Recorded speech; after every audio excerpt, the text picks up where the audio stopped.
அன்பு சகோதர சகோதரிகளே, அனைவருக்கும் வணக்கம். இன்று சமையலறை வாஸ்து குறிப்பு பற்றி பார்ப்போம். வீட்டில் பெண்கள் அதிகமாக உபயோகிக்கும் இடம் சமையலறை. சமையலறைக்கு சரியான மூலை தென்கிழக்கு, அதாவது அக்னி மூலை. இந்த மூலைக்கு உண்டான கிரகம் சுக்கிரன், சமையல்காரகன். அசுரகுரு. சுக்கிரன் பெண் கிரகம். சமையல் அறையின் ஈசான மூலையில் சிங்க் தொட்டி போட்டு கன்னி மூலையில் கிரைண்டர், ஃப்ரிட்ஜ் வைத்து கொண்டால் மிக மிக நல்லது. அடுப்பு மேடையின் உயரம் இல்லத்தரசிகளின் உயரத்தை பொறுத்தே அமைக்க வேண்டும்.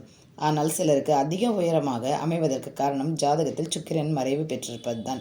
கிழக்கு வடக்கு திசை நின்று சமையல் செய்தல் மிகவும் நல்லது.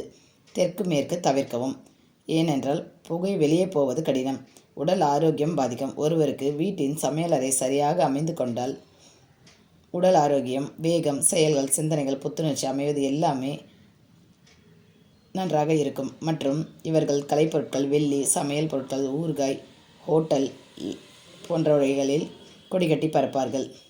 இந்தியாவின் அக்னி மூலையில்தான் தமிழ்நாடு உள்ளது.